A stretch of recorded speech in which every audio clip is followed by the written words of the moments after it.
going from the MCU to the DCU, I think, it was Zachary Levi. He posted an Instagram story or shared someone else's Instagram story on his story. One of the ones, yeah. Pretty much saying that that for Black Adam, for the post-credit scene for Black Adam, it showed the Justice Society recruiting Billy Batson. Yeah. But apparently, I don't think Johnson's even responded or acknowledged this yet. I don't think he will. Yeah, but apparently, pretty much Dwayne Johnson just shut that in the bed and was like, nope, you're not going to have this. And then they tried to do a similar approach for Fury of the Gods. They wanted lesser members of the Justice Society to be in it. Yeah. And recruit them, and it ended up being what's their names? I can't think of the actual names. Cyclone. Oh yeah, Cyclone and Hawkman from the Justice Society was supposed to be recruiting them, but that was changed and was replaced with Emilia Harcourt and John Economist. They're from Peacemaker anyway. Yeah. The two characters from Peacemaker. And pretty much since then, Zachary Levi has just been, I don't know if it's a marketing ploy to try to get people to see Shazam or if this is legit news, but he's just pretty much saying that this is all true and Dwayne Johnson's not as who he seems to be and whatnot. But then again, like, you need to think about it. This is the second franchise where Dwayne Johnson has some sort of controversy around. The first one is Fast and Furious with Vin Diesel, his beef there. Yeah. And now we have this and Shazam. So is it a Dwayne Johnson problem or who knows? You phrased this question very differently than what I thought was going to come my way.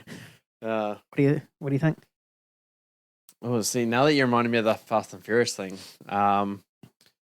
Well, firstly, in terms of, I'll address the immediate situation, which is the Shazam and Dwayne Johnson thing. Yeah. Both of them are in the wrong here.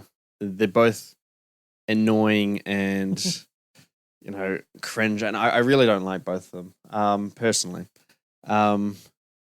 Firstly, Zachary Levi is trying to cope with the disastrous responses to Shazam. We've both seen the Instagram Live video that he did.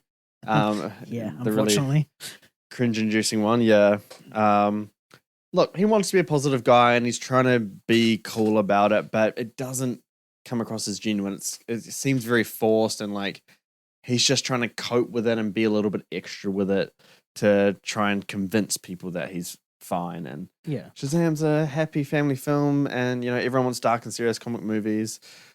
All of the comic movies are lighthearted and funny and all that stuff now. We don't get enough dark and serious comic movies. He's just saying all this shit that is completely false in order to support Shazam. Yeah. Too. And, he's telling people to go to it and, Warner Brothers should market it like a family movie. Like, that's not the reality, dude. Like, take the L, move on. Like, honestly, just move on. I feel bad for the guy, especially because, I think he did make a really good Shazam. I think he played it well. And I would have liked to have seen his character go on. And it's never nice when you're passionate about something, it gets taken away, but that's what it is. I mean, look at Henry Cavill. He didn't do any of this stuff. Exactly. That's how he handled it with class. He made a Instagram post about it, but it was respectful, it was kind and understanding. And then we got Warhammer 4000 as his next franchise. You got what? Warhammer 4000. What was that? Oh, it's like a game. What's a game? Yeah. Guys on too much games. But yeah, no, you put it perfectly there. Yeah, Henry Cavill did it well. Zachary Levi did not, and it's kind of really sad to see, in my opinion.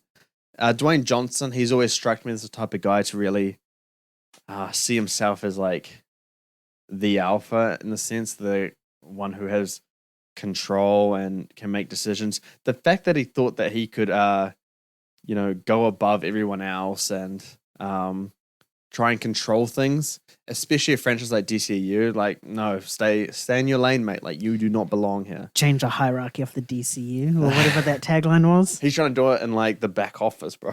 Yeah. No, he's been really bad with it as well.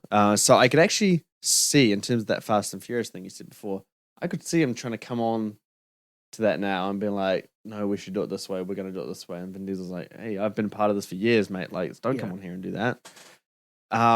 But you know, Dwayne Johnson's lied about box office reportings for Black Adam, and he's been like Zachary Levi trying to prove it's a success and stuff like that. Yeah. And he's trying so hard, and he's like, oh, but like Captain America First Avenger made like this amount. I'm like, mate, that was released like 10, 13 years ago. Inflation's a real thing, buddy. If that release now would have been like 500 million in that period of time. And it was also like coming off like a successful franchise, not a up down, you know? Exactly, yeah. And it's just, yeah, annoying. He wants to be successful with that role, and he's been cast in that role for like years upon years. So I understand both their sides, but I think this is all just very unclassy, and what it speaks to me is like, thank fucking God that the DCU is going. I hate that franchise. I hate a lot of people in it. There's bad people in that franchise. It's corrupted and, you know, all over the place. It's an absolute mess, you know, and there's no vision. There's real hardworking people behind those movies, and it's just, yeah, as Zachary Levi would say, thwarted their efforts. If I had a shot every time I said that in that video, would pass out. But yeah, no, Dwayne Johnson, I hope he gets held accountable for it, and studios be like, we don't want you to come onto our franchise if you're going to come and control things. And he's like, okay, I understand. I'm just an actor. Yeah. I doubt it. He'll probably be like, fuck you, I'm going on to the next highest paid, whatever I can get. Yeah, pretty much. Jungle Cruise 2. Yeah. I mean, like, well, what do you think about it? Yeah, pretty much the same. I do think it is because it's interesting enough, or funny enough, how that news broke just before, you know, the weekend, when Shazam, second week of Shazam came out, you know, to try get people into the cinemas and see what's happening and whatnot, you know, after the failure off the first weekend. Just very convenient. Yeah. So I do think it is a marketing ploy. Yeah, it didn't work at all. 60 what percent Zachary Levi? But yeah, I think it's a marketing ploy. I mean, we see actors do this all the time. They just hit panic mode straight away instead of just taking that hell and taking on the chin, moving on and working on the next one. Yeah. Who knows? There could be a next one because James Gunn hasn't said that he's ditching Shazam. He's just not in this first wave of. I don't think he will now. Oh, yeah, I don't think so either. Yeah.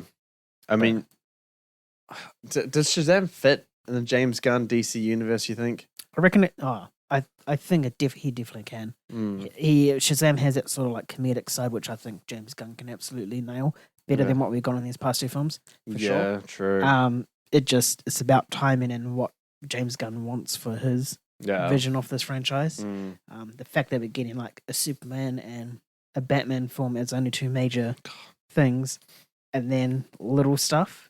It's definitely going to be interesting to see what he has plans. But hey, it's James Gunn. He brought us a C-level characters and made them A-class in Guardians of the Galaxy. I feel he can do exactly the same with what he has now. Yeah, I'm ready for a new era DC. Yeah, I'm over this one, but I mean, I got a little bit of excitement for Flash and Aquaman. Hopefully, we can end on a high. Hopefully, but I don't see that happening. Maybe Flash. Who knows? Maybe Aquaman. Who knows? That's true. Only time will tell.